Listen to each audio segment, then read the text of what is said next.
उपस्थित हैं। अब वो क्षण बहुत शीघ्र हमारे सामने है। आदरणीय डॉक्टर महेश गुप्ता जी।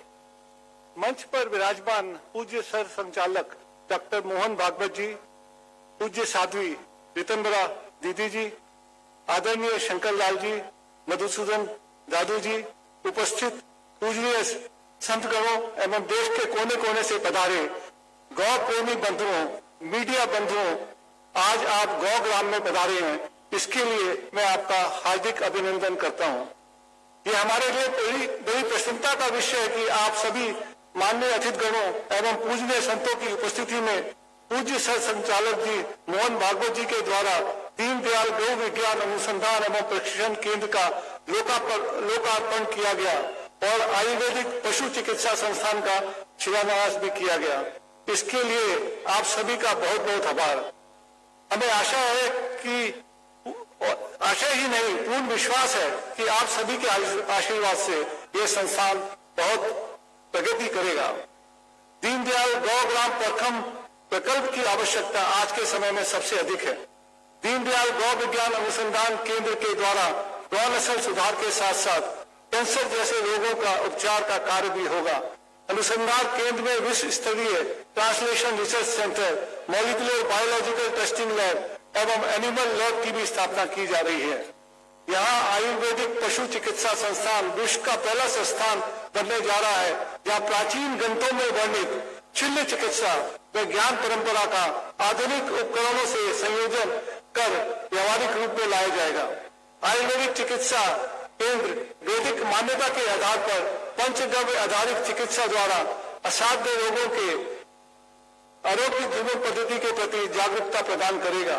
प्राकृतिक कृषि महाविद्यालय डिप्लोमा पाठ्यक्रम का अध्यापन कर देश की कृषि को भी जहर मुक्त बनाएगा।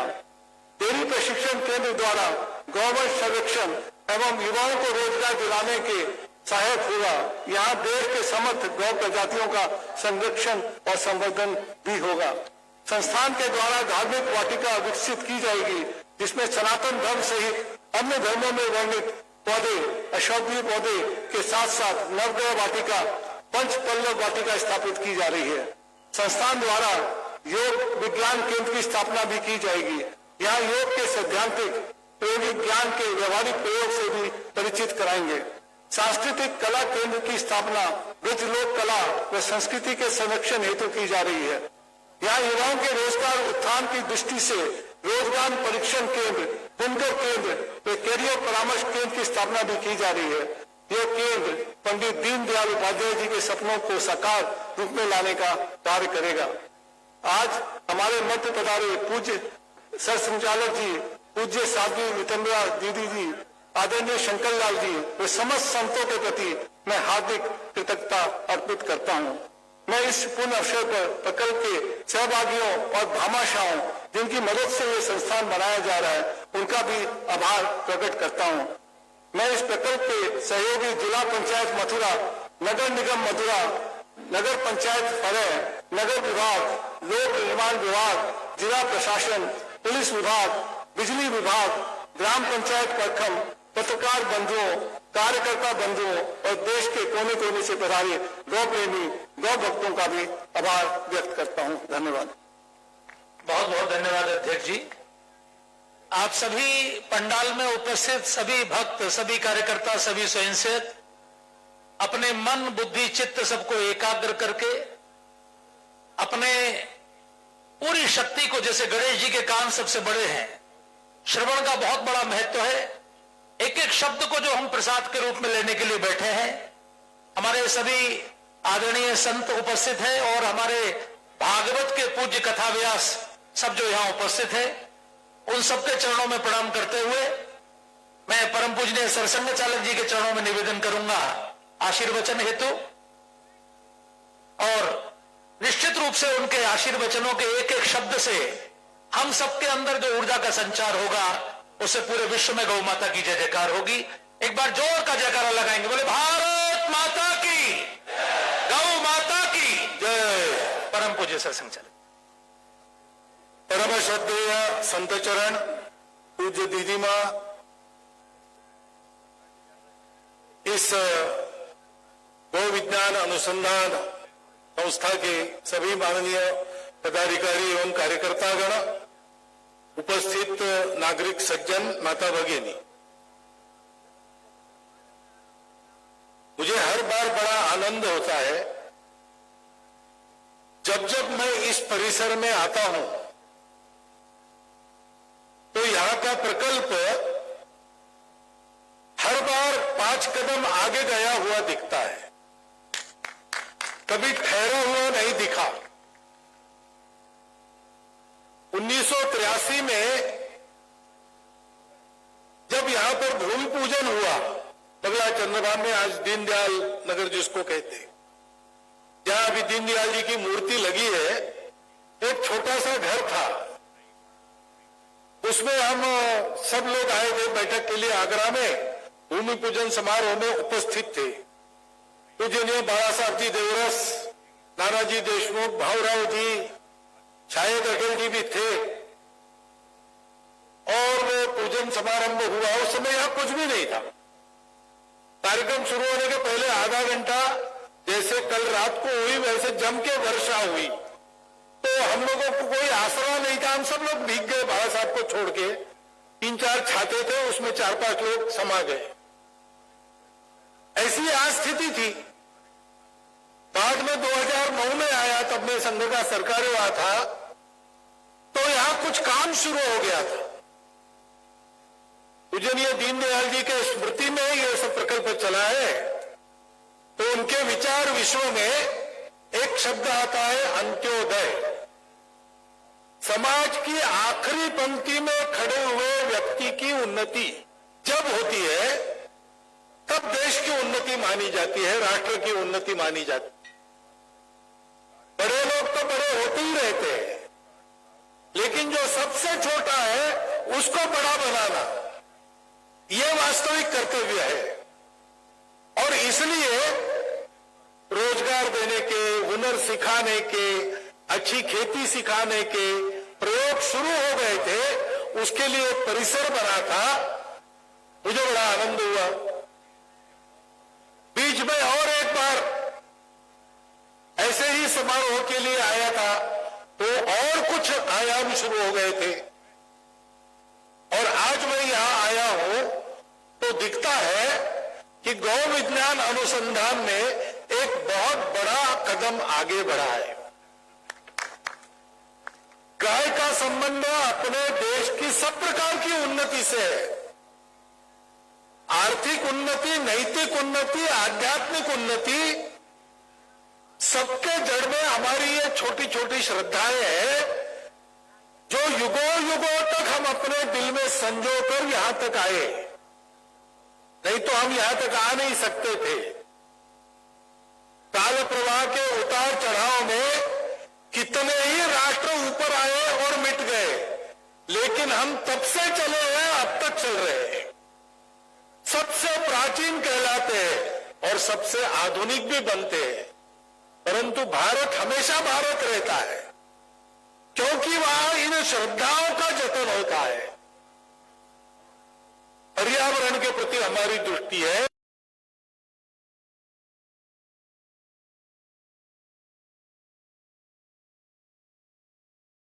हम कहते हैं कि जो हमारा पालन करता है वो सब मातृ स्वरूप है। इसलिए गंगा माता है, इसलिए तुलसी माता है, इसलिए गौ माता है।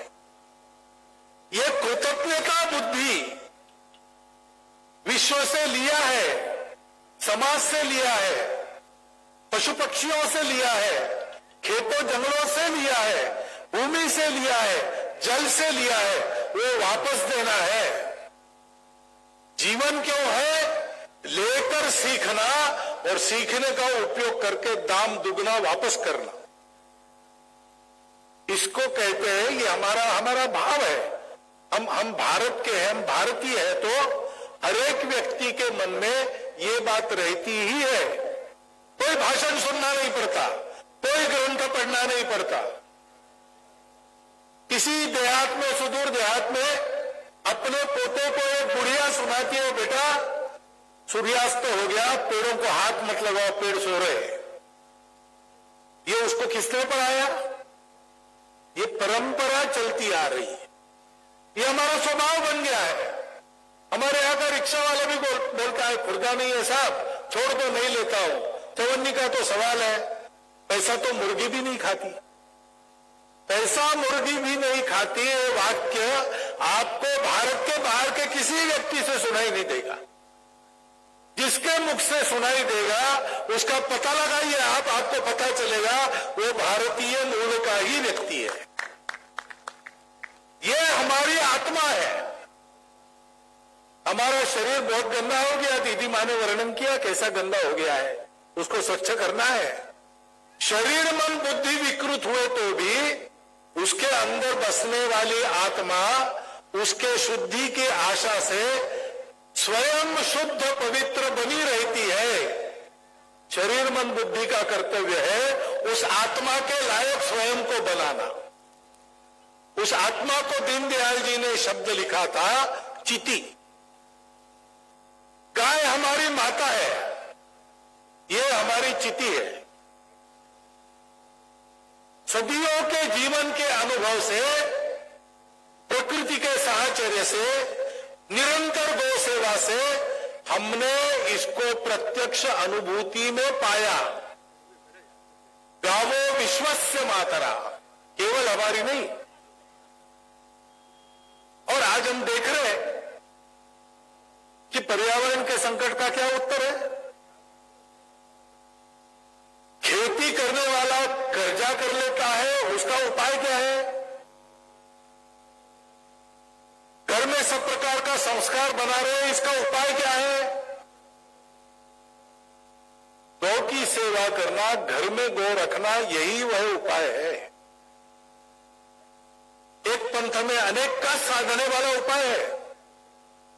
परंपरा से हम जानते थे, कहते थे, लेकिन अब जमाना आ गया है जहां प्रमाण चाहिए।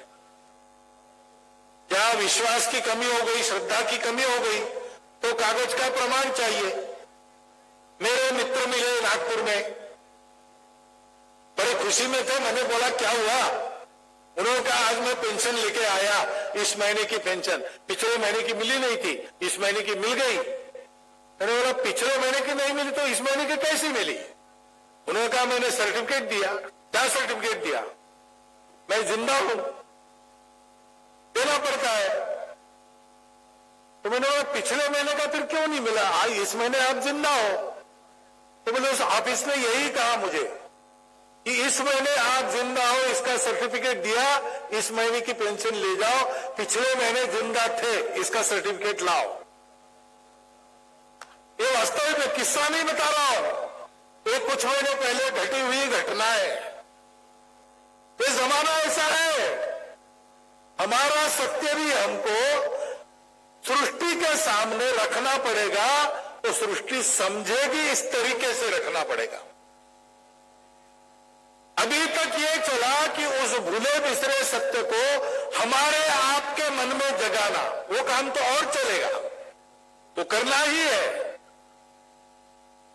लेकिन सुबह मैंने कार्यकर्ताओं को बताया कि मैं कॉलेज में था 60 की दशक में, तब पुरी के शंकराचार्य जी महाराज गोहत्या के लिए आमरण उपोषण पर बैठे थे। उनके लिए प्रार्थना करने के संकेत में, उनके इस मांग को समर्थन जुटाने के लिए, सरकार को उनकी बात पहुंचाने के लिए एक दिन का बंद और हस्ताक्षर अभियान ऐसा कार्यक्रम निश्चित हुआ। मैं अपने कॉलेज में वो करने के लिए गया तो मुझे क्या क्या सुनना पड़ा, हिंदुओं से ही सुनना पड़ा। गाय के बारे में ये अंधश्रद्धा है, ये ऐसा है। मैं सभ्य बात शब्दों में बता रहा हूं आपको जो सुना। ये अवैज्ञानिक है, ये अंधश्रद्धा है, बेकार की बातें, दकियानुसी बातें हैं। कोई साधु महात्मा इसको लेकर उपोषण को बैठते हो तो समझ में आता है, हम पढ़े लिखे लोगों को क्यों करना है, ये बातें मैं सुनता था। लेकिन गौ के बारे में जितना काम उसके बाद हुआ, गौ संवर्धन गतिविधि भी हमारी चली, और भी बहुत लोग काम कर रहे हैं। उसके चलते आज ये स्थिति है कि गाय के एक दूध की महिमा, देसी गाय के दूध की महिमा आज सब लोग मानते हैं। गौ सेवा करने का प्रमाण बढ़ा है, गौशालाएं लोग कर रहे हैं, चढ़ बढ़कर उसमें योगदान करने के लिए लोग आगे आते हैं। तो अपनी इस श्रद्धा को हम भूल गए थे, अवनति को प्राप्त हुए थे, अब हम उसको याद कर रहे हैं। तो धीरे धीरे भारतवर्ष भी उठ के खड़ा हो रहा है। ये हम देख रहे हैं, ये साथ साथ चल रहा है, ये संयोग नहीं है, ये साथ ही चलना होता है। भारतवर्ष का उत्थान तब होता है जब धर्म का उत्थान होता है। विश्व में धर्म का उत्थान होने के लिए ही भारत का उत्थान होता है, और इसलिए यह संयोग नहीं है। भारत के आगे बढ़ते कदम के साथ साथ गौ माता के आगे कदम बढ़ रहे हैं, और एक नया कदम यहां पर आगे बढ़ाया है कि हम आज की दुनिया की भाषा में इस विषय को सबके सामने रखकर समझा सके। इसमें हमारा उपकार कुछ नहीं है, हम तो अपनी श्रद्धा पर पक्के रहेंगे, गाय की सेवा करेंगे, गाय से संस्कार लेंगे, गाय से खेत के लिए गोबर गोमूत्र से खाद कीटनाशक सब कुछ लेंगे, अपनी खेती को जैविक खेती, विषमुक्त खेती करेंगे, फायदे की खेती करेंगे, गौ के दूध से प्राण में तेजस्विता भरेंगे। ये तो हम करते रहेंगे, लेकिन हम तो सारे विश्व को अपना कुटुंब मानते हैं, तो सबको इसका लाभ होना चाहिए। इसलिए विश्व को उसकी भाषा में ये विषय समझाना है। इसलिए यहां पर आयुर्वेद के आधार पर पशु चिकित्सा, गौ पंचगव्य पर अनुसंधान, उस शोध का आज की भाषा में उसकी अभिव्यक्ति ये करने वाला संस्थान खड़ा कर रहे हैं। बहुत महत्वाकांक्षी योजना है, बहुत काम करना पड़ेगा, बिना थके बिना हारे चलना पड़ेगा। अच्छे कामों की परीक्षा ऐसी ही होती है, कार्यकर्ता कितना सातत्य से काम करता है। समुद्र मंथन हो रहा था अमृत के लिए, क्या हुआ? संस्कृत में कहते हैं रत्नैर महारहिस्तु तुषुर्न देवा, एक के बाद एक रत्न उत्पन्न हुए, लक्ष्मी, कौस्तुभ, पारिजातक, सुरा, धन्वंतरी, चंद्रमा, क्रम से। लेकिन उन रत्नों के मोह से देव और असुरों ने मंथन करना छोड़ा नहीं। अमृत चाहिए, रत्न आते जाते रहेंगे, जितना ले सकते लेंगे, नहीं तो छोड़ देंगे, हमको अमृत चाहिए। तो फिर हालाहल आया, उसकी भी व्यवस्था की गई, शिव जी ने उसको प्राशन किया, अपने कंठ में रख लिया। अमृत पाए बिना न भेजिरे भीम विषेम भीतिम, भीम विष के भीति से भागे नहीं लोग। सुदाम विना न प्रयोयुर्विरामा, अमृत मिलते तक मंथन जारी रहा, न निश्चितार्थात विरमंती जीरा। जो निश्चित किया हुआ संकल्प है उसको पूरा होते तक सतत प्रयास है। हम मंदिर बनाएंगे, यही बनाएंगे, 30 साल लगे, लेकिन 30 साल सतत किसी न किसी उपयुक्त प्रयास को चलाते रहे तब हुआ। इसका भी ऐसा प्रयास करना पड़ेगा। कौन क्या कहता है, अपने को क्या मिलता है, इसकी चिंता छोड़ के सुनीतिमान लोग क्या कहेंगे, चिंता नहीं करना।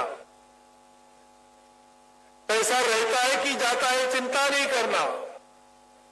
प्राणों की भी चिंता नहीं करना, अपने परिस्थिति की चिंता नहीं करना, करते रहना, क्योंकि यह सत्य पथ है, ये न्याय का पथ है, ये सृष्टि के कल्याण का उपक्रम है, ये भारतवर्ष की श्रद्धा के गौरवान्वित करने का उपक्रम है। ये हमारी अपनी उन्नति का राष्ट्र के नाते और व्यक्ति के नाते भी यही उपक्रम है। ये समझ के इसको करना पड़ेगा। इस संस्थान के कार्यकर्ता तो करेंगे ही, उनके पीछे संघ की शक्ति है, करते रहेंगे। लेकिन हम लोग क्या करेंगे? हम लोग केवल ऐसे कार्यक्रम में आएंगे, थोड़ी देर बैठेंगे, उठ के चले जाएंगे। हमको भी इस गौ सेवा में हाथ बटाना चाहिए। आप अपने घर में गौ रख सकते हो, देसी गाय रखना। देसी गाय के दूध के स्वास्थ्य के लिए अनेक लाभ है जो बाकी दुग्धों से नहीं मिलते। अपने घर में गाय नहीं रख सकते। आजकल ऊंची ऊंची बिल्डिंग में लोग रहते हैं, गाय कहां रखेंगे? लेकिन ऐसे बिल्डिंगों में रहने वाले 15-15, 20-20 लोग शहर के बाहर जहां जगह होती है, जगह खरीद के गायों को रख सकते हैं। उनकी सेवा के लिए कर्मचारी रख सकते हैं। मैंने ऐसी 2-3 प्रकल्प देखे जहां वो लोग गाय रखते हैं, गाय का दूध वो स्वयं लेते हैं, गोबर गोमूत्र उसका क्या करना उसका प्रशिक्षण देके जो गायों की सेवा करते हैं उनके लिए छोड़ते हैं, उनको थोड़ा सा वेतन भी देते हैं। शनिचर इतवार स्वयं जाके गायों की सेवा भी करते हैं। हम कर सकते हैं। जब चारे की कमी बाहर होती है तो गायों को रास्ते पर खुला नहीं छोड़ना। हम अपने माता पिता को घर में कड़की है इसलिए बाहर नहीं भेजते, पहले उनको देते, बाद में हम खाते हैं। गौ को माता कहना है तो पुत्र का कर्तव्य निभाना पड़ेगा। कटने के लिए गाय जाती है बांग्लादेश में, आती कहां से? हिंदू के घर से आती है। साथ में ले जाने वाले कौन है? हिंदू है। ये क्या पुत्र कर्तव्य निभाना हो गया? गाय को माता कहते तो हम अपनी गाय नहीं जाने देंगे। हम अपनी गाय की सेवा करेंगे, हम सदा उसको अपने पास रखेंगे। उसने अपना सब कुछ हमारे लिए दे दिया। मरने के बाद उसका सींग काम में आता है, उसकी खाल काम में आती है, ये सब होता है। वो मृत्यु पर्यंत भी हमारी सेवा करते हैं। हम उसके जीवन पर्यंत उसकी सेवा नहीं कर सकते स्वयं जीवित रहते हुए? हमको भी ये संकल्प लेना पड़ेगा और इस संकल्प को लेकर हमको गाय की सेवा करनी पड़ेगी, क्योंकि गाय पर्यावरण संकट का उपाय है। भारत के किसानों को खेती का खर्चा कम करते हुए भरपूर और विषमुक्त अन्न देने वाली खेती उससे संपन्नता प्राप्त करने का उपाय है। सब प्रकार के दुष्परिणामों से बचकर अपने और अपनी फसल के, अपने पशुओं के स्वास्थ्य का इलाज करने का सर्वोत्तम मार्ग है। यह सब वैज्ञानिक है, क्योंकि हमने भी तो अनुभव से इसको सीखा। हमने कोई आंख मूंद के थोड़ी सीखा। हमारे पोथियों में आया कैसे? उसके पहले हमारे पूर्वजों ने अनुभव किया, तब आया। और आनंद की बात है कि आज उसको आज की भाषा में वैज्ञानिकों के सामने, विश्व के सामने रखने वाला एक संस्थान यहां बनेगा। शीघ्र ही अपना कार्य शुरू करेगा। कार्य तो शुरू हो गया है। कार्य के लिए एक आश्रय, एक भवन, ये सारा बनने जा रहा है। और इसलिए इसमें काम सतत करने वाले लोग, परिश्रम करने वाले लोग जब देखेंगे कि अपनी अपनी जगह हम बाकी लोग भी इस गाय पर प्रेम करते हुए, उसको माता मानते हुए, उसकी सेवा में कोई कमी न रहे, इसका प्रयास कर रहे हैं, तो इनका भी उत्साह बढ़ेगा। और इनके कार्य को यशस्वी होते देख दुनिया में गाय के महत्व की समझदारी बढ़ते हुए देख हमारे उत्साह का भी पारावर नहीं रहेगा। और हम दोनों का उत्साह बढ़ा तो विश्व में आनंद ही आनंद होगा। जैसे आज का आनंद है उसके 1000 गुना अधिक आनंद हम प्राप्त करेंगे। जैसे 22 जनवरी को रामलला अपने गृह में रहने के लिए जाएंगे तब करेंगे। जैसे चांद्रयान चंद्रमा पर उतरा तब हमने किया था, वैसा आनंद हम भी आने वाले वर्षों में अनुभव करेंगे।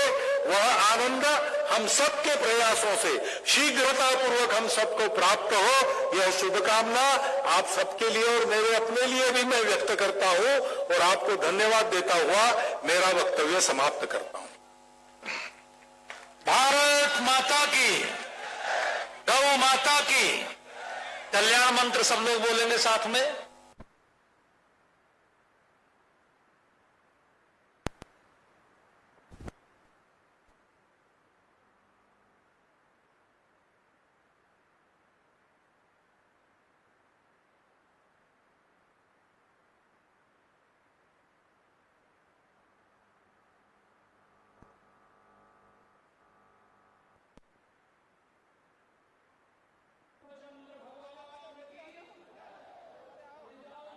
हेलो, अभी नहीं आया, हवा नहीं आई, हवा नहीं आई,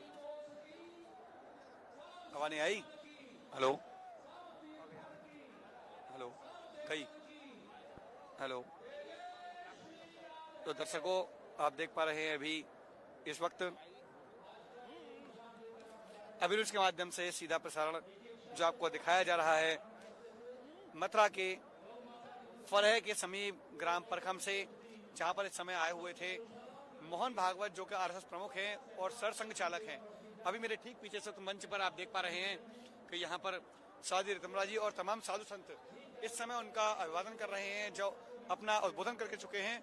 और अभी अभी उन्होंने गौ के बारे में, गौ के दुग्ध के बारे में, गौ के गोबर के बारे में जो बताया है कि किस प्रकार से गाय की प्रत्येक चीज महत्वपूर्ण है। तो मैं आपको लेकर चलता हूँ आगे की ओर, जहाँ से मैं आपको बताऊंगा आंखों देखा हाल कि किस प्रकार से जो सरसंघ चालक हैं वो आज यहाँ पर आए और कुछ समय के बाद में यहाँ से अब रवाना हो रहे हैं। आप देख पा रहे हैं अभी न्यूज के माध्यम से सीधा प्रसारण आज ग्राम फरह के समीप परखम से, जहां पर आपने देखा अभी अभी सरसंघ चालक मोहन भागवत अपना उद्बोधन देकर गए हैं। उन्होंने गाय के बारे में बताया, यहाँ पर बनने वाली गौ अनुसंधान केंद्र के बारे में बताया, जिनको सुनने के लिए आज हजारों की संख्या में लोग यहाँ उपस्थित रहे। और अभिनुष के माध्यम से आपने इसका सीधा प्रसारण देखा। साध्वी ऋतंबरा ने भी आज गौ के उत्थान के बारे में लोगों से अपील की। और ये देखें, यहाँ से गाड़ियां रवाना हो चुकी हैं, गाड़ियां निकल रही हैं, निकल रहे हैं यहाँ से।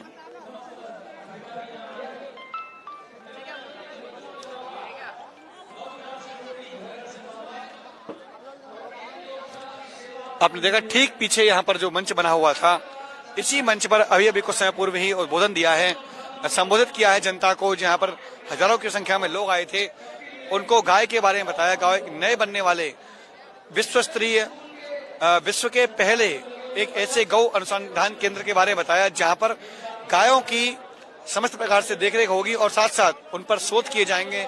और जो कैंसर जैसी घातक बीमारियां हैं उन पर भी यहाँ पर जो वैज्ञानिक हैं वो रिसर्च करेंगे, किस प्रकार से जो पंचगव्य हैं उनके आधार से कैंसर जैसी बीमारियों पर भी जो इलाज है वो कारगर साबित हो सके।